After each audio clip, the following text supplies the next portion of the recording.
Assalamualaikum warahmatullahi wabarakatuh. Perkenalkan, saya Sahra Kirani Ahmad dari Biologi 6, dan pada kesempatan ini saya akan menjelaskan apa sih itu replikasi DNA. Replikasi DNA itu adalah proses pengadaan DNA yang terjadi di nukleus atau inti sel dan terjadi pada fase sintesis interfase pada pembelahan sel.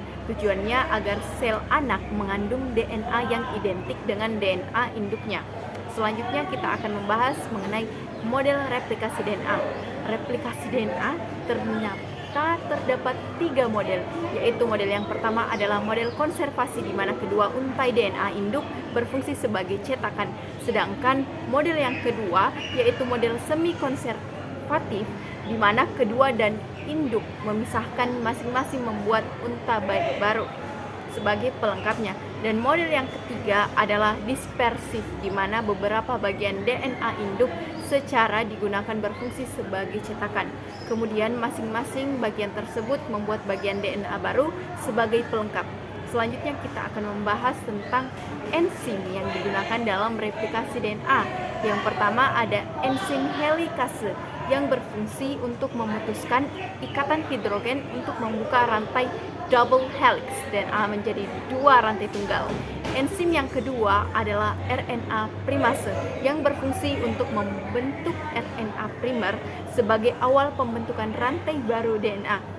Dan yang ketiga ada enzim DNA polimerase yang berfungsi menggabungkan nuklir tidak menjadi polimer DNA yang panjang. Dan yang keempat ada enzim DNA liga yang berfungsi menyambungkan fragmen DNA fragmen Okazaki menjadi untaian DNA lengkap. Sekarang kita akan membahas tentang mekanisme replikasi DNA. Tolong kalian perhatikan baik-baik ya.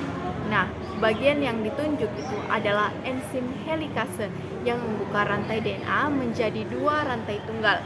Nah, kemudian masing-masing rantai tunggal itu akan diikat oleh protein pengikat rantai tunggal agar rantainya menjadi stabil.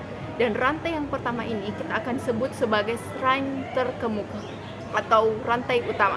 Terdapat enzim RNA primase untuk membentuk RNA primer dan dilanjut oleh enzim DNA polimer yang menggabungkan nuklir menjadi DNA yang baru. Nah, rantai yang kedua itu kita sebut sebagai leading strand atau rantai lamban.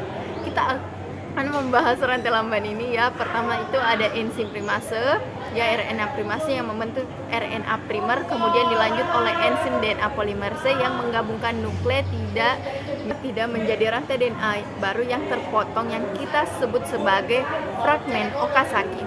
Kemudian ada enzim DNA liga yang menyatukan fragmen Okazaki menjadi rantai DNA yang baru.